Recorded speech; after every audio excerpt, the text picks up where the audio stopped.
نحمده ونصلي على رسوله الكريم اما بعد فاعوذ بالله من الشیطان الرجیم بسم اللہ الرحمن الرحیم۔ دعاؤں کا بیان۔ صحیح بخاری جلد سوم حدیث نمبر 1262۔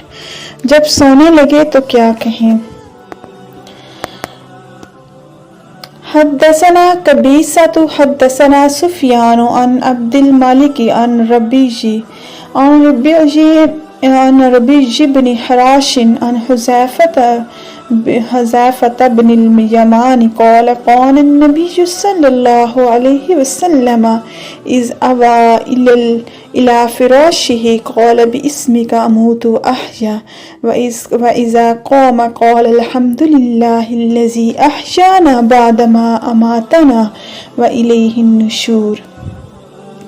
قبیصہ سفیان عبد الملک ربیع بن حراش حذیفہ رضی اللہ تعالیٰ عنہ سے روایت کرتے ہیں، انہوں نے بیان کیا کہ رسول اللہ صلی اللہ علیہ وآلہ وسلم جب اپنے بستر پر جاتے تو فرماتے اللہم باسمک اموت و احیا، یعنی تیرے ہی نام پر میں سوتا ہوں اور جاگتا ہوں، اے اللہ تیرے ہی نام پر میں سوتا اور جاگتا ہوں۔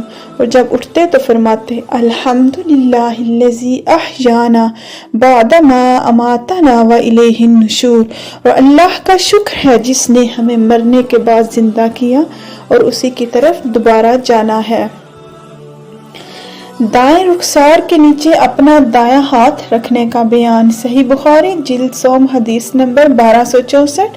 حدثنی موسیٰ بن اسماعیل حدثنا ابو عوانۃ عن عبد الملک عن ربیع عن حذیفہ رضی اللہ عنہ قال كان النبی صلی اللہ علیہ وسلم اذا اخذ مضجعه من اللیل وضع یده تحت خده ثم يقول اللهم باسمك اموت واحیا واذا استيقظ قال الحمد لله الذي احیانا بعدما اماتنا والیہ النشور۔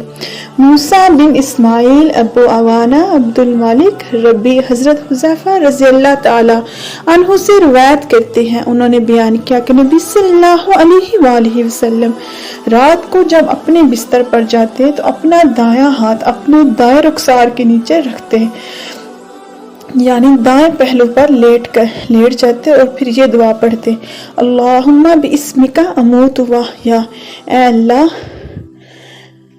اللہم باسمک اموت واحیا، اے اللہ تیرے نام پر سوتا اور جاگتا ہوں۔ اور جب صبح نیند سے بیدار ہوتے تو فرماتے الحمدللہ الذی احیانا بعدما اماتنا والیہ النشور، اللہ کا شکر ہے جس نے ہمیں مرنے کے بعد زندہ کیا اور اسی کی طرف دوبارہ جانا ہے۔ آپ صلی اللہ علیہ وسلم جب رات کو سوتے تو دائیں طرف لیٹ کے اپنا دایاں ہاتھ دائیں رخسار کے نیچے یعنی دائیں طرف رکھتے اور پھر سونے کی دعا پڑھتے اللہم باسمک اموت واحیا، اور جب صبح بیدار ہوتے تو یہ دعا پڑھتے الحمدللہ الذی احیانا بعدما اماتنا والیہ النشور۔